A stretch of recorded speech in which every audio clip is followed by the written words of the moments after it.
International Court of Justice, alleged violations of sovereign rights on maritime spaces in the Caribbean Sea, summary of the order of November 15, 2017. The court begins by recalling that, on November 26, 2013, Nicaragua instituted proceedings against Colombia on the basis of Article 31 of the Pact of Bogotá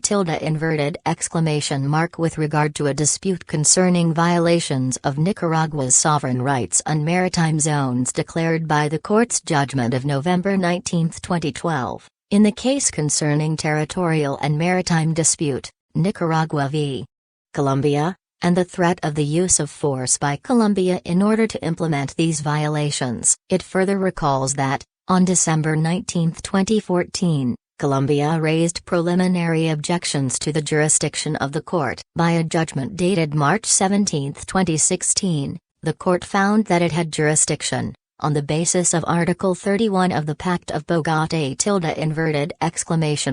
to adjudicate upon the dispute between Nicaragua and Colombia regarding the alleged violations by Colombia of Nicaragua's rights in the maritime zones which, according to Nicaragua, the court declared appertain to Nicaragua in its above-mentioned judgment of November 19, 2012. In its counter-memorial filed on November 17, 2016, Colombia submitted 4 counterclaims, having recalled that, under Article 80, Paragraph 1, of the Rules of Court, 2 requirements must be met for the court to be able to entertain a counterclaim, namely, that the counterclaim comes within the jurisdiction of the court and that it is directly connected with the subject matter of the claim of the other party. The court deems it appropriate in the present case to begin with the question whether Colombia's counterclaims are directly connected with the subject matter of Nicaragua's principal claims. 1. Direct connection. A. First and second counterclaims. The court notes that Colombia's formulations of the first and second counterclaims differ in the submissions contained at the end of the counter-memorial, and in the body of the counter-memorial and in its written observations. While broadly similar in scope, these formulations are worded in a different way. In this respect, the court notes that submissions formulated by the parties at the end of their written pleadings must be read in light of the arguments developed in the body of those pleadings. In the present case, the court further observes that the arguments of the parties on direct connection are based on the wording used by Colombia in the body of its counter-memorial and written observations. Consequently, for the purposes of considering the admissibility of the first and second counterclaims as such, the court will refer to the wording used by Colombia in the body of its counter-memorial and written observations. The court begins by observing that both the first and second counterclaims relate to Nicaragua's purported violations of its obligation to protect and preserve the marine environment. The first counterclaim is based on Nicaragua's alleged breach of a duty of due diligence to protect and preserve the marine environment of the southwestern Caribbean Sea. The second counterclaim deals with Nicaragua's breach of its alleged duty of due diligence to protect the right of the inhabitants of the San Andrés Copyright S archipelago, in particular the Isles, to benefit from a healthy, sound and sustainable environment. The court notes that Colombia characterizes the second claim as a logical consequence of the first one and that Nicaragua does not challenge this assertion. Therefore, the court will examine the first and second counterclaims jointly, keeping in mind, nevertheless, that they are separate. The court observes that a majority of the incidents referred to by Colombia in its first and second counterclaims allegedly occurred in Nicaragua's exclusive economic zone, EEZ, and more specifically in the maritime area around the Lunaverde Bank, which is located in the Seaflower Biosphere Reserve. Yet, in its counterclaims, Colombia also refers to certain incidents that have allegedly taken place within Colombia's territorial sea and the joint regime area with Jamaica, around Saranilla and Bajo Alicia. However, since the number of these incidents is limited and most of the incidents referred to by Colombia have allegedly occurred in the maritime area around the Lunaverde Bank in Nicaragua's EEZ, the court is of the view that Colombia's first and second counterclaims essentially relate to the same geographical area that is the focus of Nicaragua's principal claims. With regard to the alleged facts underpinning Colombia's first and second counterclaims and Nicaragua's principal claims, respectively. The court observes that Colombia relies on the alleged failure of Nicaragua to protect and preserve the marine environment in the southwestern Caribbean Sea. In particular, Colombia contends that private Nicaraguan vessels have engaged in predatory fishing practices and have been destroying the marine environment of the southwestern Caribbean Sea, thus preventing the inhabitants of the San Andrés-Copyright-S archipelago, including the Rizal community, from benefiting from a healthy, sound and sustainable environment and habitat. By contrast, the principal claims of Nicaragua are based upon Colombia's Navy's alleged interference with and violations of Nicaragua's exclusive sovereign rights and jurisdiction in Nicaragua's seas. Nicaragua states that Colombia has prevented Nicaraguan fishing vessels and its naval and coast guard vessels from navigating, fishing and exercising jurisdiction in Nicaragua's seas. Thus, the court finds that the nature of the alleged facts underlying Colombia's first and second counterclaims and Nicaragua's principal claims is different, and that these facts do not relate to the same factual complex. Furthermore, the court is of the opinion that there is no direct legal connection between Colombia's first and second counterclaims and Nicaragua's principal claims. First, the legal principles relied upon by the parties are different. In its first two counterclaims, Colombia invokes rules of customary international law and international instruments relating essentially to the preservation and protection of the environment. By contrast, in its principal claims, Nicaragua refers to customary rules of the international law of the sea relating to the sovereign rights, jurisdiction and duties of a coastal state within its maritime areas, as reflected in Parts V and V of UNCLOS. Secondly, the parties are not pursuing the same legal aim by their respective claims. While Colombia seeks to establish that Nicaragua has failed to comply with its obligation to protect and preserve the marine environment in the southwestern Caribbean Sea, Nicaragua seeks to demonstrate that Colombia has violated Nicaragua's sovereign rights and jurisdiction within its maritime areas. The court therefore concludes that there is no direct connection, either in fact or in law, between Colombia's first and second counterclaims and Nicaragua's principal claims. B. Third counterclaim. In its third counterclaim, Colombia requests the court to declare that Nicaragua has infringed the customary artisanal fishing rights of the local inhabitants of the San Andrés-Copyright-S archipelago, including the indigenous Rizal people, to access and exploit their traditional fishing grounds. In particular, Colombia refers to various alleged acts of intimidation and harassment of the artisanal fishermen of the San Andrés-Copyright-S archipelago by Nicaragua's Navy Idiaresis 3/4, such as the seizure of the artisanal fishermen's products, fishing gear, food and other property. The court observes that the parties agree that the facts relied upon by Colombia, in its third counterclaim, and by Nicaragua, in its principal claims, relate to the same time period, following the delivery of the 2012 judgment, and the same geographical area, Nicaragua's seas. The court further notes that the facts underpinning the third counterclaim of Colombia and the principal claims of Nicaragua are of the same nature insofar as they allege similar types of conduct of the naval forces of one party vis-a-vis nationals of the other party. In particular, Colombia complains about the treatment, alleged harassment, intimidation, coercive measures, by Nicaragua's Navy of Colombian artisanal fishermen in the waters in the area of Luna Verde and in the area between Quitazuatilde+-O and Serrana, while Nicaragua complains about the treatment, alleged harassment, intimidation, coercive measures, by Colombia's Navy of Nicaraguan licensed vessels fishing in the same waters. With regard to the legal principles relied upon by the parties, the court notes that Colombia's third counterclaim is based on the alleged right of a state and its nationals to access and exploit, under certain conditions, living resources in another state's seas. The court further notes that Nicaragua's principal claims are based on customary rules relating to a coastal state's sovereign rights and jurisdiction in its seas, including the rights of a coastal state over marine resources located in this area. Thus, the respective claims of the parties concern the scope of the rights and obligations of a coastal state in its seas. In addition, The parties are pursuing the same legal aim by their respective claims since they are both seeking to establish the responsibility of the other by invoking violations of a right to access and exploit marine resources in the same maritime area.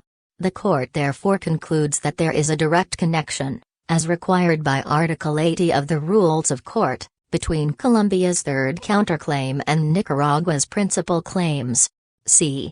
Fourth counterclaim. In its fourth counterclaim, Colombia requests the court to declare that Nicaragua, by adopting Decree No. 33/2013 of August 19, 2013, which established strait baselines and, according to Colombia, had the effect of extending its internal waters and maritime zones beyond what international law permits, has violated Colombia's sovereign rights and jurisdiction. Colombia considers that there is a direct connection between its fourth counterclaim and Nicaragua's principal claims regarding Colombia's Decree 1946 of September 9, 2013 establishing its integral contiguous zone, as subsequently amended by Decree 1119 of June 17, 2014. It recalls that Nicaragua contends that, by virtue of these decrees, Colombia has claimed for itself large parts of the maritime area that the court had determined to belong to Nicaragua and has, therefore, allegedly violated Nicaragua's maritime zones and sovereign rights.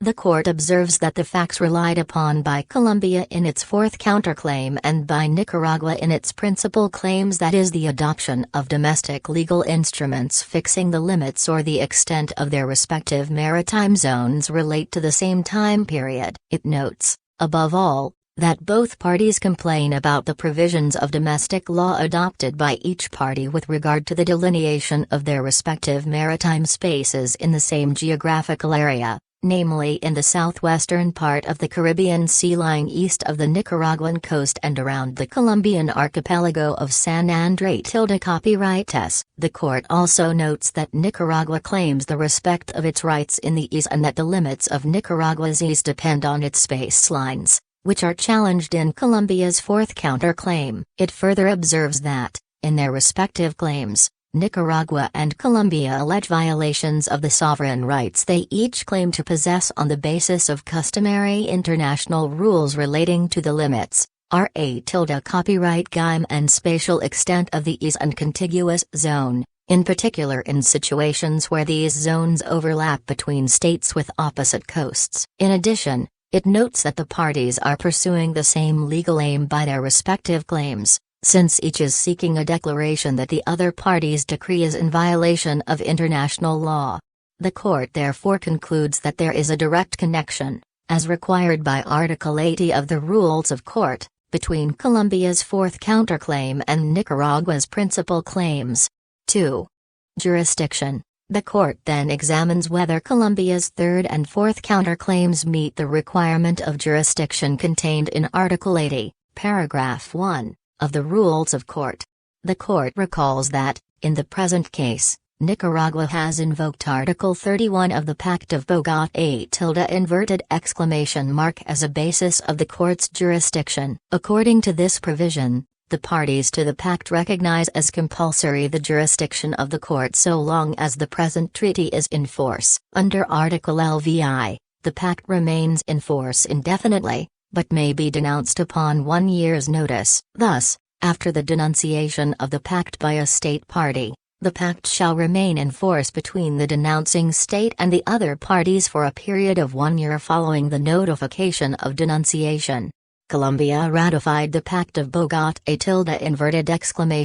on October 14, 1968. But subsequently gave notice of denunciation on November 27, 2012. The application in the present case was submitted to the court on November 26, 2013, that is after the transmission of Colombia's notification of denunciation, but before the 1-year period referred to in Article LVI had elapsed. In its judgment on preliminary objections of March 17, 2016, the court noted that Article 31 of the Pact was still in force between the parties on the date that the application in the present case was filed, and considered that the fact that the pact subsequently ceased to be in force between the parties did not affect the jurisdiction which existed on the date that the proceedings were instituted.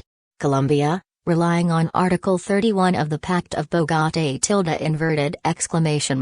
presented its counterclaims, which appeared as part of the submissions contained in its counter-memorial, on November 17, 2016, that is after the Pact of Bogotá had ceased to be in force between the parties. Accordingly, the question that arises is whether, in a situation where a respondent has invoked in its counterclaims the same jurisdictional basis as that invoked by the applicant when instituting the proceedings, that respondent is prevented from relying on that basis of jurisdiction on the grounds that it has ceased to be in force in the period between the filing of the application and the filing of the counterclaims. Once the court has established jurisdiction to entertain a case, it has jurisdiction to deal with all its phases. The subsequent lapse of the title cannot deprive the court of its jurisdiction. Although counterclaims are autonomous legal acts the object of which is to submit new claims to the court, they are, at the same time, linked to the principal claims, and their purpose is to react to them in the same proceedings in respect of which they are incidental. Consequently, the lapse of the jurisdictional title invoked by an applicant in support of its claims subsequent to the filing of the application does not deprive the court of its jurisdiction to entertain counterclaims filed on the same jurisdictional basis. The court recalls that Colombia's third and fourth counterclaims were brought under the same title of jurisdiction as Nicaragua's principal claims. It further recalls that they have been found to be directly connected to these claims. It follows that the termination of the Pact of Bogotá as between the parties did not, per se, deprive the court of its jurisdiction to entertain those counterclaims. The court observes that, in order to establish if counterclaims come within its jurisdiction, it must also examine whether the conditions contained in the instrument providing for such jurisdiction are met. In this connection, it notes that it must first establish the existence of a dispute between the parties regarding the subject matter of the counterclaims. With regard to the third counterclaim, the court considers that the parties hold opposing views on the scope of their respective rights and duties in Nicaragua's ease. Nicaragua was aware that its views were positively opposed by Colombia, since, after the 2012 judgment, the senior officials of the parties exchanged public statements expressing their divergent views on the relationship between the alleged rights of the inhabitants of the San Andrés Copyright S archipelago to continue traditional fisheries, invoked by Colombia, and Nicaragua's assertion of its right to authorize fishing in its seas. According to Colombia, Nicaragua's naval forces have also intimidated Colombian artisanal fishermen who seek to fish in traditional fishing grounds. Therefore, it appears that a dispute has existed between the parties regarding the alleged violation by Nicaragua of the rights at issue since November 2013, if not earlier.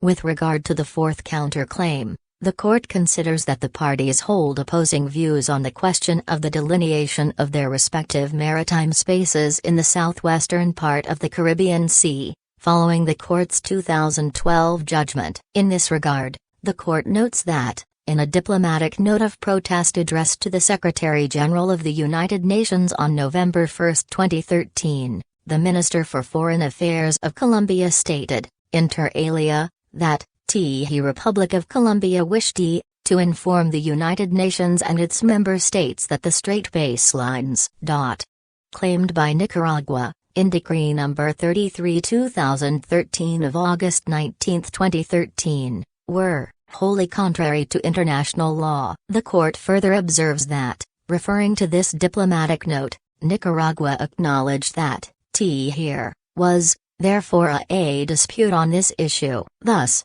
it appears that a dispute has existed between the parties on the matter since November 2013, if not earlier. The court then turns to the question whether, in accordance with the conditions set out in Article 2 of the Pact of Bogotá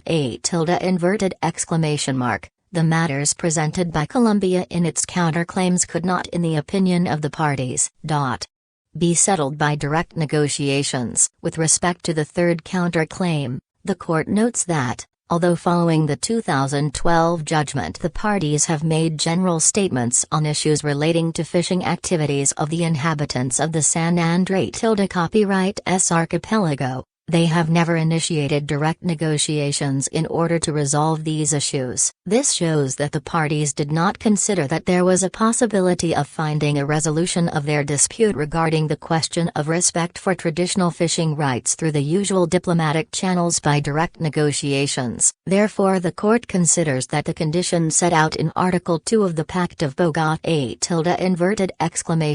is met with respect to the third counterclaim. With respect to the fourth counterclaim, the court considers that Nicaragua's adoption of Decree No. 33/2013 of August 19, 2013 and Colombia's rejection of it by means of a diplomatic note of protest from the Minister for Foreign Affairs of Colombia dated November 1, 2013, show that it would, in any event, no longer have been useful for the parties to engage in direct negotiations on the matter through the usual diplomatic channels. The court therefore finds that the conditions set out in Article 2 of the Pact of Bogotá is met with respect to the fourth counterclaim. The court concludes that it has jurisdiction to entertain Colombia's third and fourth counterclaims. 3. Conclusion. Given the above reasons, the court concludes that the third and fourth counterclaims presented by Colombia are admissible as such. It considers it necessary for Nicaragua to file a reply and Colombia a rejoinder, addressing the claims of both parties in the current proceedings, the subsequent procedure being reserved. 4. Operative clause. The court, A1, by 15 votes to 1, finds that the first counterclaim submitted by the Republic of Colombia is inadmissible as such and does not form part of the current proceedings.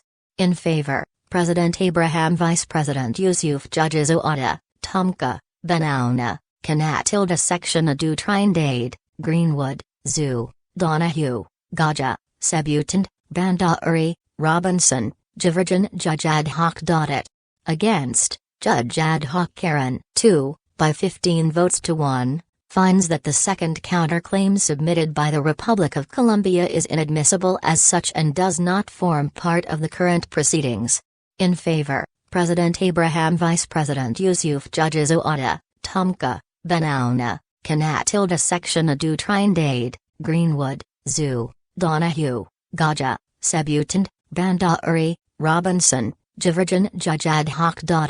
Against, Judge Ad Hoc Karen. 3, by 11 votes to 5, finds that the third counterclaim submitted by the Republic of Colombia is admissible as such and forms part of the current proceedings. In favor, President Abraham, Vice President Yusuf, Judges Oada, Benauna, Canatilda, Section Adu, Trindade, Greenwood, Zoo, Donahue, Bandauri, Robinson, Judge Ad Hoc Karen. Against, Judges Tumka, Gaja, Sebutant, Jivirjan, Judge Ad Hoc.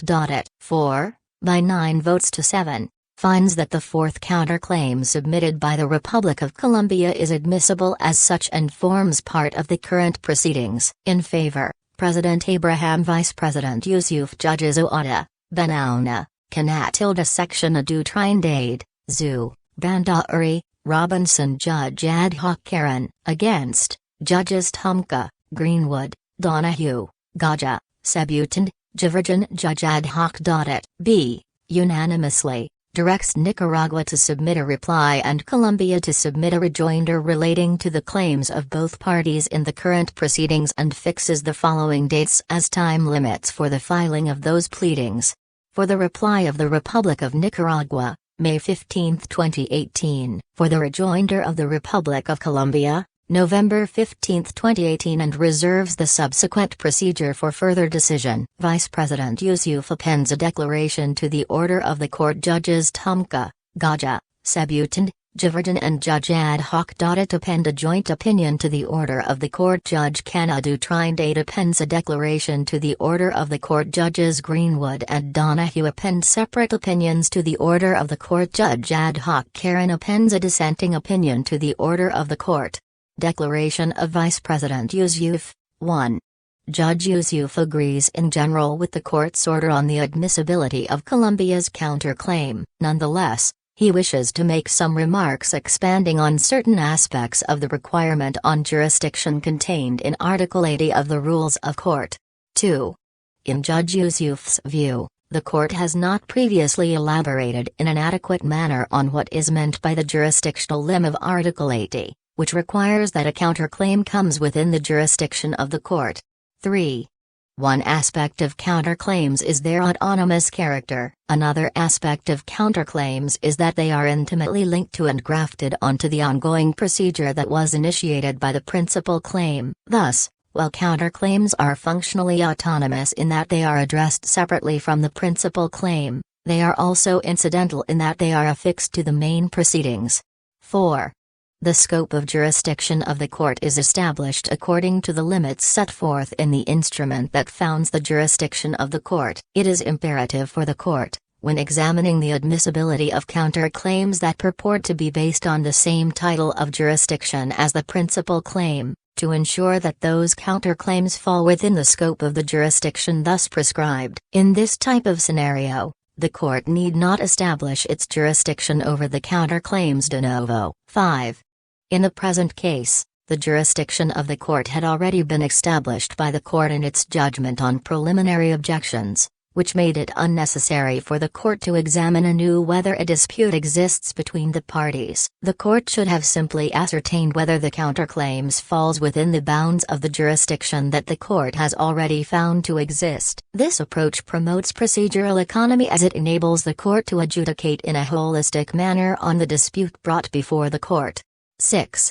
It is moreover necessary to draw a distinction between counterclaims where the title of jurisdiction invoked differs from that of the principal claim and counterclaims that invoke the same title of jurisdiction as the principal claim. The Court has most commonly addressed counterclaims that purport to be based on the same title of jurisdiction as the principal claim, but Article 80 does not preclude the invocation of a title of jurisdiction different from that of the principal claim. It is only when the Court is faced with reliance on a different title of jurisdiction that it will have to address the question of jurisdiction over a counterclaim separately from the question of jurisdiction over the principal claim. Only in such a case must the validity of the jurisdictional basis of the counterclaims be assessed at the moment such counterclaims are brought to the Court. Joint opinion of Judges Tumka, Gaja, Sebutand, Javerdin and Judge Ad Hoc Daudet. Judges Tumka, Gaja, Sebutand, Javerdin and Judge Ad Hoc Daudet take the view, in their joint opinion, that all four of Colombia's counterclaims are inadmissible as not falling within the jurisdiction of the Court, which is one of the requirements counterclaims must meet under Article 80, Paragraph 1, of the Rules of Court. The joint opinion outlines that a counterclaim, while a reaction to the claim of the applicant and thus linked to that claim, constitutes a separate and independent claim. Not only may such a claim survive withdrawal of the applicant's claim, but the Court also has discretion, under Article 80, Paragraph 1, of the Rules of Court, to refuse to entertain a counterclaim if dealing with it would not serve the good and sound administration of justice. Indeed, the joint opinion notes that the Court has, in the past, made clear that a claim should normally be brought by way of application, and it is only to serve the administration of justice and procedural economy that claims are permitted to be brought as counterclaims. The 5 judges observe that the Court in this case has reversed the order in which the 2 requirements under Article 80, Paragraph 1, of the Rules of Court have been considered. While the Court is not bound to consider those requirements in a particular order, they note that it is more usual and logical to consider the requirements in the order in which they are set out in the latest version of Article 80, Paragraph 1, of the Rules of Court, and it would have been more appropriate to do so in this case. In having found Colombia's first and second counterclaims inadmissible for lack of direct connection with Nicaragua's claims, the Court has left open whether those claims fall within the jurisdiction of the Court and could be brought by way of a new application. However, given that the Pact of Bogotá ceased to be in force with respect to Colombia with effect from November 27, 2013, and that Colombia does not have a declaration in force under Article 36, Paragraph 2, of the Court's statute, it cannot invoke any jurisdictional title as a basis for the Court's jurisdiction.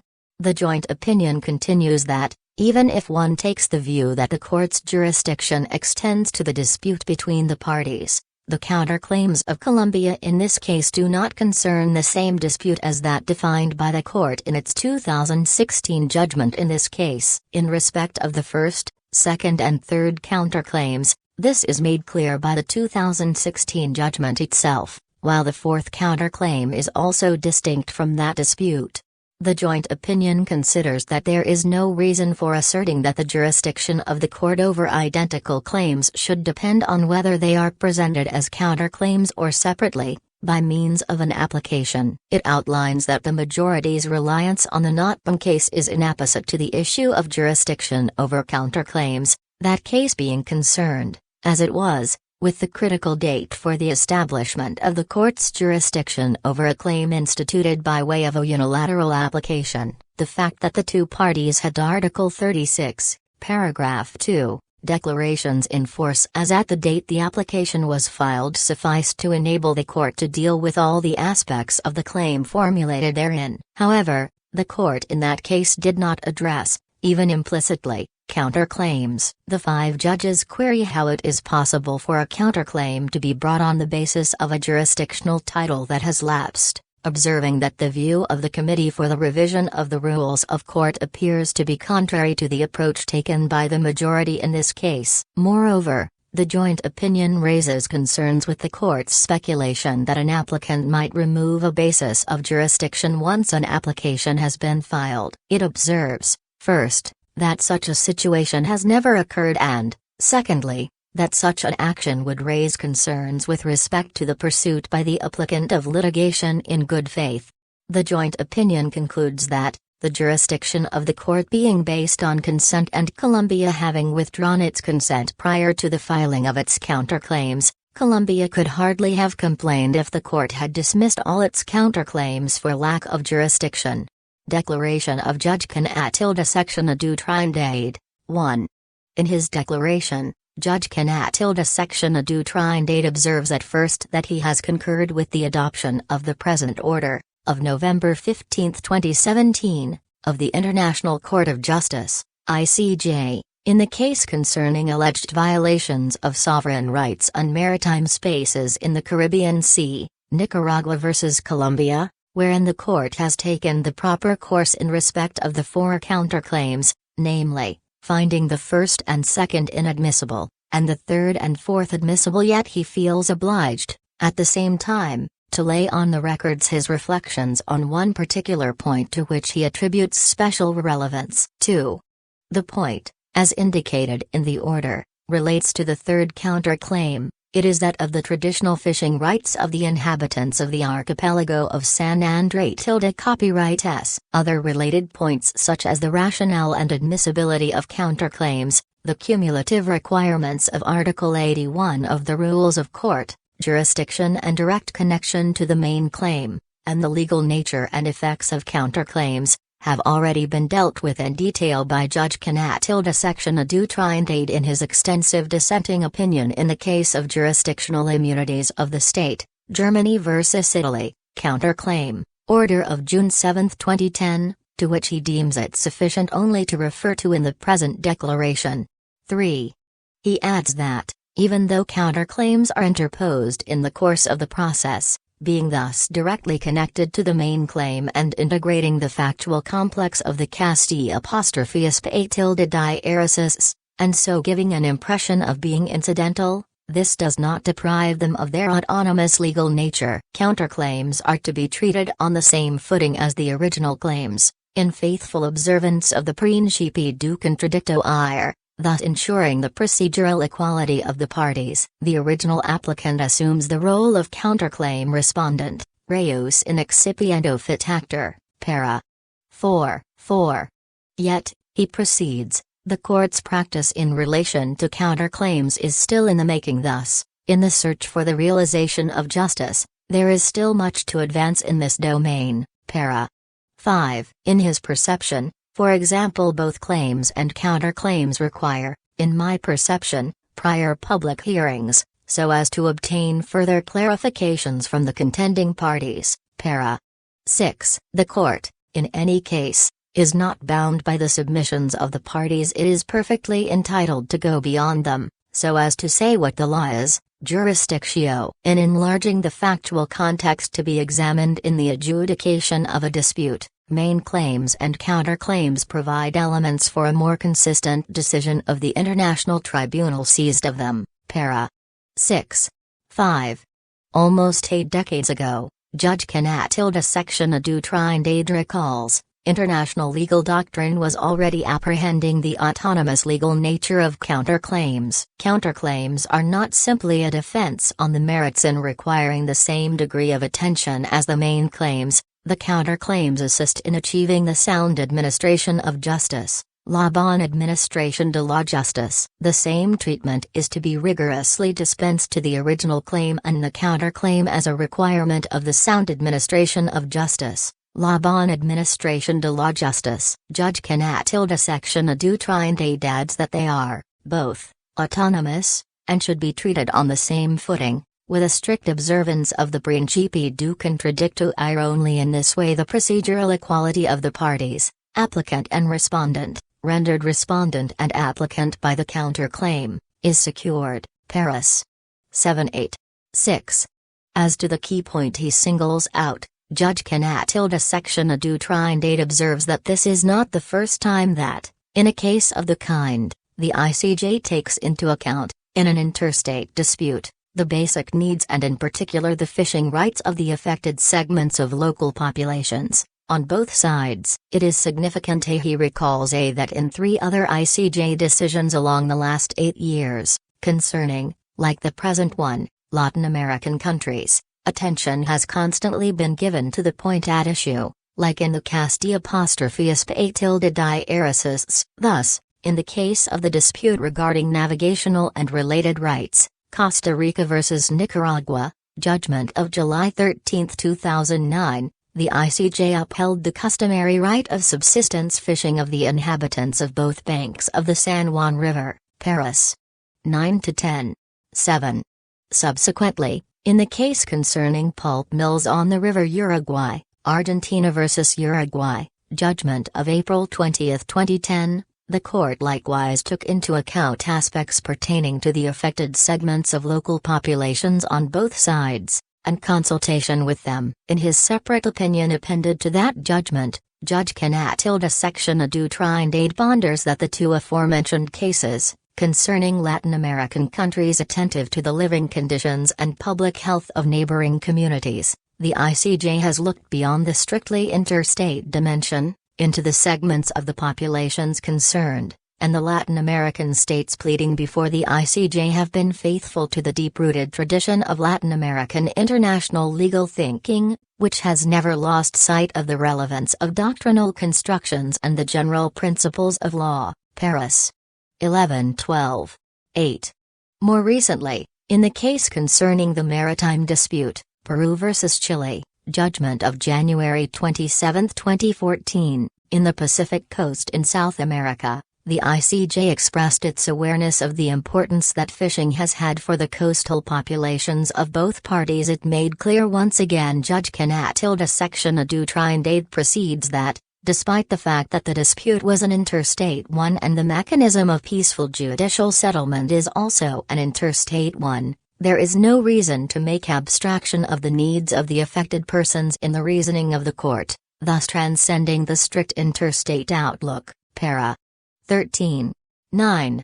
Now, in the present case concerning alleged violations of sovereign rights on maritime spaces in the Caribbean Sea, opposing a Central American to a South American country, the point at issue again comes to the fore, and the ICJ, once again, takes due care to keep it in mind. Both contending parties have expressed concerns about the rights of their respective fishermen, seeming aware of the needs of each other's fishermen. Para.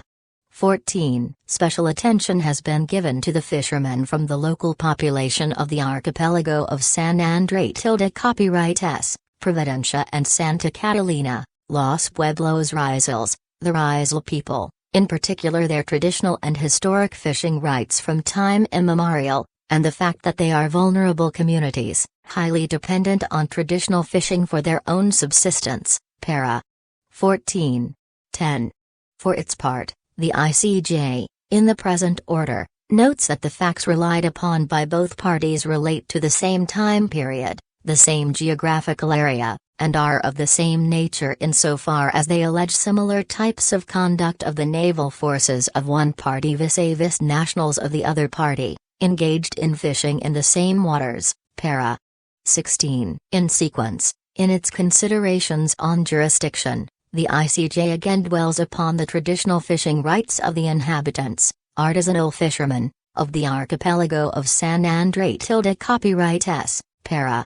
18. It then finds that the third counterclaim is admissible as such and forms part of the current proceedings. Resolutory point 3 of the dispositif. In his appended declaration, Judge Cannat section adjudicate ponders that the present case concerning alleged violations of sovereign rights on maritime spaces in the Caribbean Sea, brings to the floor rights of states together with rights of individuals, artisanal fishermen seeking to fish, for their own subsistence, in traditional fishing grounds. This once again shows that in the interstate contentus before the ICJ, one cannot make abstraction of the rights of individuals, surrounded by vulnerability.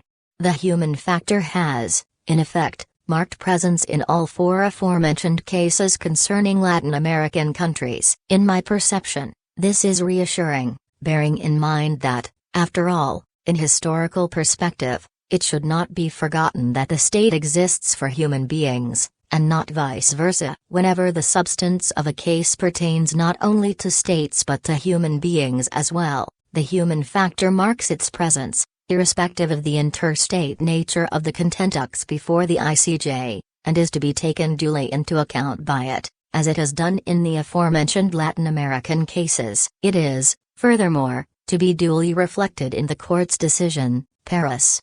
1920, 11.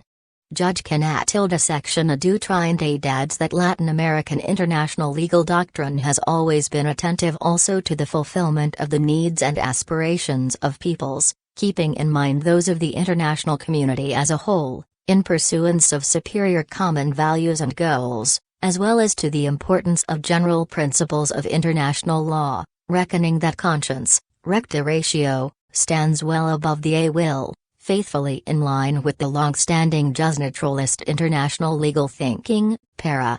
21. And Judge Cannat section adjudicate concludes that Latin American international legal doctrine has remained aware that, in doing so, it rightly relies on the perennial lessons and legacy of the founding fathers of international law, going back to the flourishing of the jugentium, droit des gens. In the 16th and 17th centuries, the jugentium they conceived was for everyone, peoples, individuals and groups of individuals, and the emerging states. Solidarity marked its presence in the jugentium of their times, as it does, in my view, also in the new jugentium of the 21st century. This is not the first time that I make this point within the XXXI. After all, the exercise of state sovereignty cannot make abstraction of the needs of the populations concerned, from one country or the other. In the present case, the court is faced, inter alia, with artisanal fishing for subsistence. States have human ends,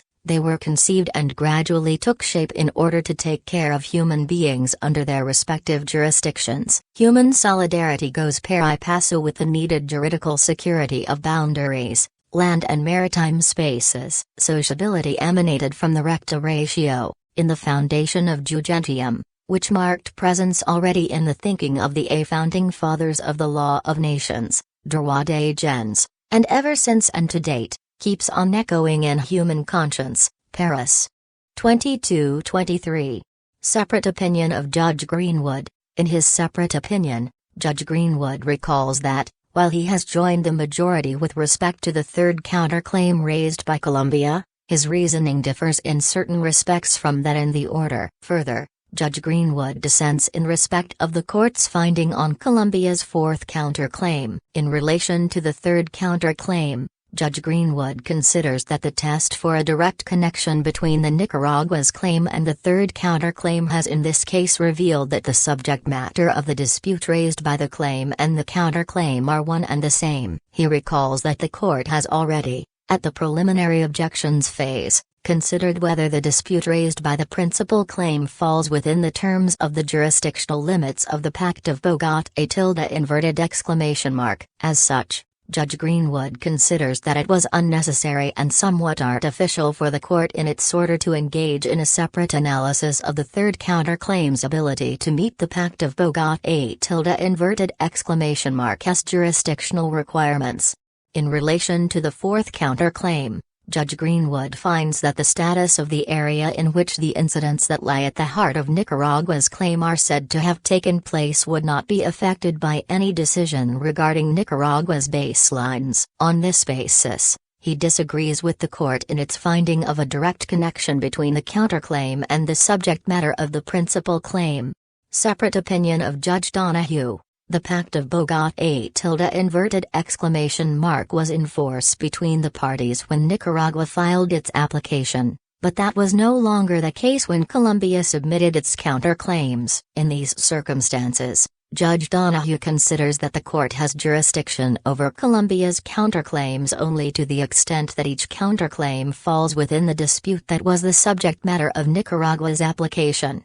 After identifying the subject matter of the dispute presented in Nicaragua's application, Judge Donahue concludes that the first, second and fourth counterclaims of Colombia do not fit within that subject matter. These counterclaims fall outside the scope of the jurisdiction of the court and are therefore inadmissible under Article 80, Paragraph 1, of the Rules of Court. However, Judge Donahue considers that the third counterclaim, concerning the alleged rights of inhabitants of Colombian islands to artisanal fishing without Nicaraguan authorization in maritime areas attributed to Nicaragua by the 2012 judgment of the court, falls within the jurisdiction of the court, as it fits within the subject matter of the dispute presented in Nicaragua's application and the other conditions of jurisdiction, existence of a dispute and negotiation precondition, are met. The third counterclaim is also directly connected with the subject matter of the claim of Nicaragua, so it is admissible under the rules of court. Dissenting opinion of Judge Ad hoc Karen.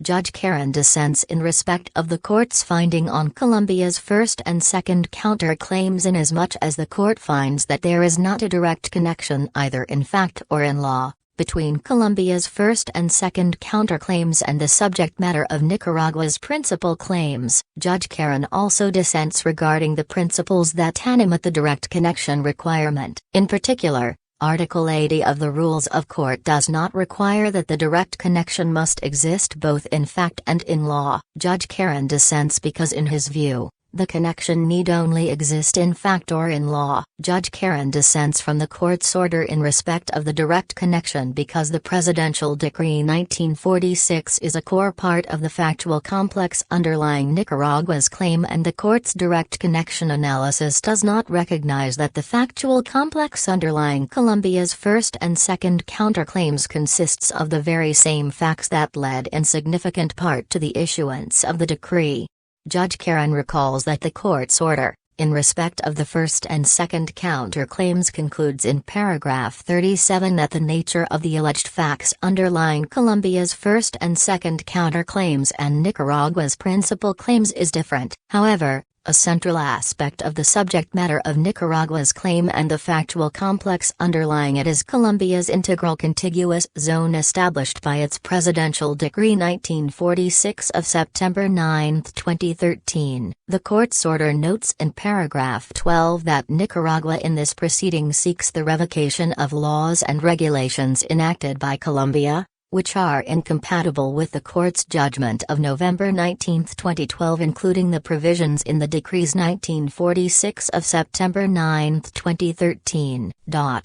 And, in paragraph 70 of its judgment of March 17, 2016 referring to Colombia's proclamation of an integral contiguous zone, the court observed that the parties took different positions on the legal implications of such action in international law. Given that the existence of Presidential Decree 1946 is an explicit target of Nicaragua's application and a core part of the factual complex underlying its claim, It is critical for a direct connection analysis to recognize that the factual complex underlying the first and second Colombian counterclaims consists of the very same facts that led in significant part to the issuance of the decree. Presidential Decree 1946 is a part of the factual complex underlying both the subject matter of Nicaragua's claim and Colombia's first and second counterclaims. Therefore, the first and second counterclaims are directly connected to the subject matter of the claim of Nicaragua. Turning to the direct connection requirement in law on Colombia's first and second counterclaims, Judge Karen points out that Article 80 of the Rules of Court does not require that the direct connection must exist both in fact and in law. Judge Karen dissents because in his view, the connection need only exist in fact or law. Further, the legal aim of the parties as regards the Presidential Decree 1946 is connected as Nicaragua requests the revocation of the Presidential Decree 1946 while Colombia's first and second counterclaims aim to validate the motivations which underlay the issue of the said decree. Finally, Judge Karen emphasizes that the court's unique role in the peaceful settlement of disputes means that the court must recognize that a state in construing its application before the court will frame its case from its perspective of the dispute. Therefore, it should not be significant whether the counterclaim and claim rely on the same legal instruments or principles. Judge Karen concludes that the admission of the first and second counterclaims would have allowed for a fuller consideration of the international dispute presented in the proceedings and to the possibility of a longer-term peaceful resolution to that dispute.